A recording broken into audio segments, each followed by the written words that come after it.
Hello, hi, welcome back everyone to my channel, and it's a very long time now, so I thought today I should be uploading a video. बहुत से ऐसे friends हैं मेरे जो Instagram पे या किसी और प्लेटफॉर्म पे जो मुझसे जुड़े हुए हैं, एंड दे आर आस्किंग कि we need to know about your journey. So I thought of making a vlog telling my pregnancy experiences and most importantly the baby boy symptoms. ऐसा कुछ होता नहीं है क्योंकि सबके केस में I guess the things work differently, but still many of you have asked me, so I would be sharing the checklist or the myths that were very prominent earlier, but आजकल मुझे नहीं लगता कि इन पर विश्वास करते हैं. बट स्टिल हाँ, अगर कोई प्रेग्नेंट है तो वो बार बार मैं भी करती थी चेक. लास्ट के कुछ मंथ्स में तो मैं बहुत ज़्यादा चेक करती थी कि am I going to have a baby boy और अ बेबी गर्ल. तो बट अलग अलग वही, कभी मुझे ऐसा लगता था कि बेबी गर्ल है, कभी मुझे ऐसा लगता था कि बॉय है. तो लेट्स सी आपको क्या लगता है इसको सुनने के बाद. So let's start. It would be a chit chat session, and starting from the very beginning. Pregnancy में generally 3 trimesters होते हैं. तो फर्स्ट ट्राइमेस्टर में मैंने ऐसा सुना था, जब मैं उस फेज़ में थी तो सब ये बोलते थे कि हमें वॉमिटिंग हो रही है या we are not able to eat properly, हम जो भी खाते हैं वो बाहर निकाल देते हैं. बट मेरे साथ ऐसा कुछ भी नहीं हुआ. मैं बहुत ज़्यादा खाती थी एक्चुअल में, और मुझे भूख भी लगती थी. और मैं मतलब वैसे वॉमिट तो मैंने हार्डली पूरी प्रेगनेंसी में 2 बार किया है और मुझे कोई ऐसी वॉमिटिंग नहीं हुई है कभी भी. और वो 2 बार भी इसलिए हुई क्योंकि मैं ट्रैवल कर रही थी बहुत दूर. तो मैंने दवाइयाँ जो अपनी आयरन कैल्शियम होती है वो मैंने एक साथ खा ली थी स्टार्टिंग में. तो मतलब एक ही टाइम पे खा ली थी और बस मैंने वो बाहर निकाल दी. तो एक बारी वो था, और एक बारी भी मैंने कुछ हैवी खा लिया था और फिर मैं ट्रैवल कर रही थी कुछ लॉन्ग डिस्टेंस. तो फिर तब भी मैंने एक बारी वॉमिट कर दी थी. बस वो 2 वॉमिट है. तो इस तरह से जो मेरा फर्स्ट ट्राइमेस्टर था वो काफ़ी स्मूथ था. और बहुत से लोग ऐसा भी बोलते हैं कि फ़र्स्ट ट्राइमेस्टर में आपको जनरली ट्रैवल नहीं करना चाहिए, बेबी बन रहा होता है, इट्स जस्ट वाटर. तो कभी मतलब बहुत सी चीज़ें थी जो ऐसे बोलते थे. बट फिर भी अब मैं बता सकती हूँ क्योंकि उस टाइम तो मैंने किसी से शेयर पे नहीं किया था. बट हाँ, मैंने और मेरे हस्बैंड ने फर्स्ट ट्राइमेस्टर में बहुत ज़्यादा ट्रैवल किया क्योंकि हमें तब ऐसा लग रहा था कि अभी घूम लेते हैं, पता नहीं बाद में घूमने को मिलेगा या नहीं. सो हमने फर्स्ट ट्राइमेस्टर में बहुत ज़्यादा ट्रैवल किया है. हम बहुत लंबे डिस्टेंस पे ऐसे कार ट्रैवल तो नहीं किया हमने, बट फिर भी one after the other day हम कहीं ना कहीं जा ही रहे होते थे.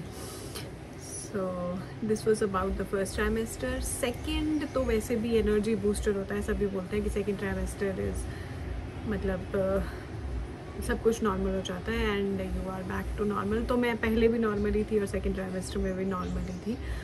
तो मेरे साथ ऐसे कुछ ज़्यादा चेंज तो नहीं हुआ था सेकेंड ट्राइमेस्टर में. एंड लास्टली थर्ड ट्राइमेस्टर, तो जो मेरे लास्ट के 3 मंथ्स थे उसमें जो सबसे लास्ट वाला मंथ था, मतलब जो मेरा 9th मंथ था, उसमें बस मुझे थोड़ी सी उठने में या साइड चेंज करने में थोड़ी सी दिक्कत होती है क्योंकि वेट थोड़ा सा ज़्यादा हो गया था. तो प्रेशर पड़ता था बहुत ज़्यादा. और ऐसे कोई बॉडी एक भी मुझे नहीं हुई है कि दर्द होती है लोगों को, कहीं पीठ में दर्द है या टांगों में दर्द है या कहीं और दर्द है. तो मुझे कहीं भी दर्द नहीं हुई पूरी प्रेगनेंसी में. So this was all about the pregnancy journey. अब मैं बताती हूँ baby boy symptoms. So baby boy symptoms में सबसे पहले होता है कि आपको क्या खाने का मन करता है, और सब जब भी आप प्रेग्नेंट होते हैं सब आपसे यही क्वेश्चन कर रहे होते हैं कि अच्छा तेरा क्या खाने का मन करता है। तो फ्रॉम द वेरी बिगिनिंग मेरा बहुत ही क्रिस्पी क्रंची चीज़ें खाने का मन करता था, और मतलब मैं ऐसी खट्टी चीज़ें खाती थी, या जैसे पीनट मसाला उस पर फिर ये अनियन डाल दिया और लेमन डाल दिया, तो फिर वो मुझे बहुत अच्छा लगता था खाने में। तो ऐसी ऐसी चीज़ें मुझे अच्छी लगती थी स्टार्टिंग, मतलब फर्स्ट सेकंड में भी मुझे यही अच्छा लगता था, फर्स्ट सेकंड ट्राइमेस्टर में। थर्ड ट्राइमेस्टर तक आते आते मेरी खाने की प्रेफरेंसेस में क्या हुआ कि मैं सब कुछ खाने लग पड़ी। मतलब ऐसा कुछ नहीं था कि मैं खट्टाई खाती थी, मैं मीठा भी खाती थी। मैं पहले सॉल्टी लूँगी, फिर उसके बाद मुझे थोड़ा सा मीठा भी चाहिए खाने को।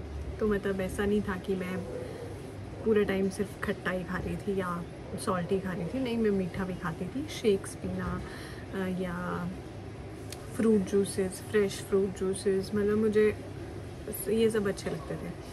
तो ये रही खाने की चॉइस। और हाँ, तो सभी लोग बोलते हैं कि अगर सॉल्टी खाने का मन करता है या खट्टा खाने का मन करता है तो वो बेबी बॉय होता है, फिर मीठा खाने का मन करे तो बेबी गर्ल होती है। तो मैंने दोनों चीज़ें खाई।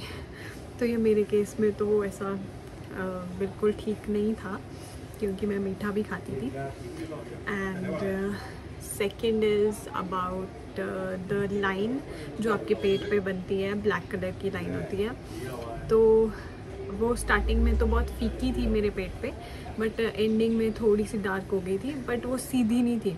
तो जनरली ये मिथ है कि अगर वो लाइन सीधी होती है तो बेबी बॉय होता है, और अगर वो लाइन टेढ़ी होती है या थोड़ी सी मुड़ जाती है तो बेबी गर्ल होती है। तो मेरे केस में ये भी नहीं ठीक था, क्योंकि जो मेरी वो लाइन थी वो ऊपर से तो स्ट्रेट थी, बट जैसे ही मतलब नेवल के पास पहुंचती थी वो थोड़ी सी कर्व हो जाती थी। तो फिर वहाँ से सबको लगता था कि बेबी गर्ल है, बट वो भी गलत हो गया। तो this was the second thing. And third thing, एक तो मुझे याद भी नहीं आ रहा है। थर्ड थिंग वुड बी, हाँ, प्लेसेंटा की पोजीशनिंग भी पूछी थी किसी ने मुझसे। तो मेरे बेबी की जो प्लेसेंटा की पोजीशन थी वो इंटीरियर थी, और हार्ट बीट, हाँ, ये हार्ट बीट वाला तो मैंने भी बहुत देखा था, क्योंकि जो ऐसा बोलते हैं कि अगर 140 से कम होती है हार्ट बीट तो बेबी बॉय होता है, और 140 से ज़्यादा हो हार्ट बीट तो बेबी गर्ल होती है।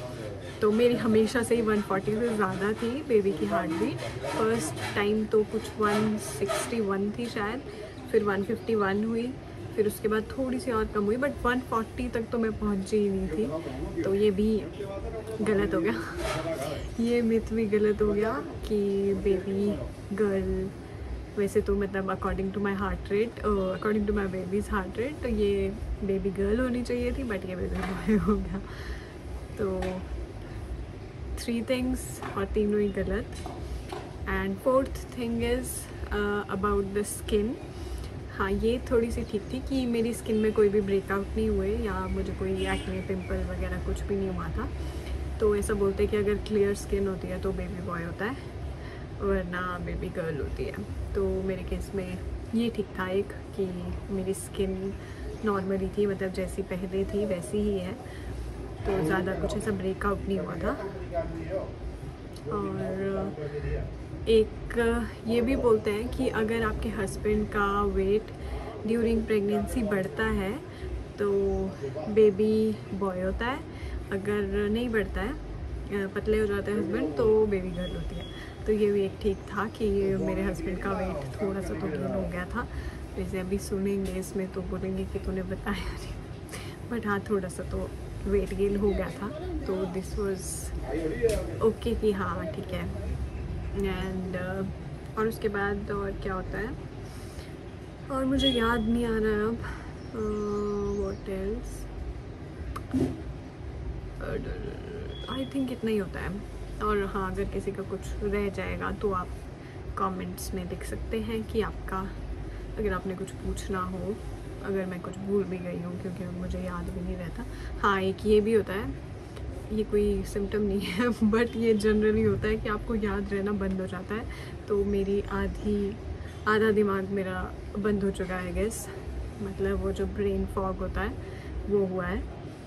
तो पता नहीं कितने टाइम में I would heal back. So this was all about my pregnancy journey. मतलब it was a smooth experience for me. कुछ बहुत ज़्यादा ऐसा नहीं लगा था मुझे कि मैं प्रेग्नेंट हूँ। मैं जनरली लास्ट मंथ तक मैं सारी चीज़ें कर लेती थी, मतलब ऐसे खुद से उठना बैठना, चलना फिरना, काम कर लेना, तो मैं सभी चीज़ें नॉर्मली कर लेती थी। और कोई मेरे को देख के ये भी नहीं बोल पाता था कि मैं इतनी 9 मंथ्स की प्रेग्नेंट हूँ।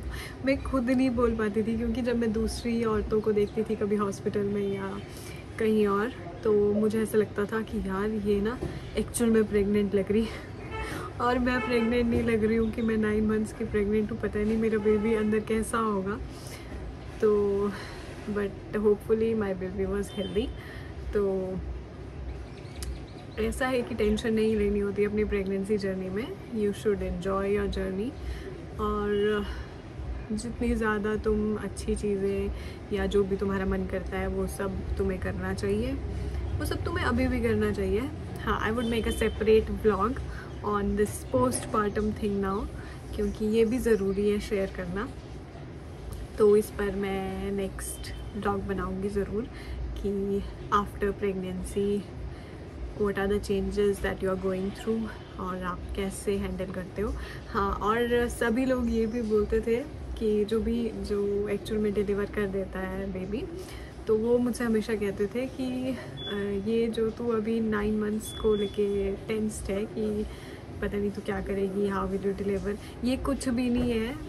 असली टेंशन जो है वो उसके बाद शुरू होती है। तो मुझे लगता था कि यार क्या ही होगा, तब तो बच्चा बाहर होगा and he will be adjusting to the environment. तो अभी तो अंदर है, अब आई डोंट नो कि क्या क्या होगा।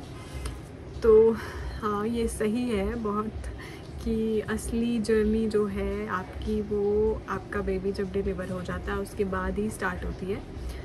एंड मोर डिटेल मैं नेक्स्ट व्लॉग में दूंगी ज़रूर पोस्टपार्टम की। So this was all about the pregnancy journey and baby boy symptoms। और हाँ, कुछ आपको फिर भी you need to know तो आप मुझे मैसेज कर सकते हैं या कमेंट कर सकते हैं। So okay, bye bye and thanks for watching this। I hope कि आपको सुन के अच्छा लगा हो।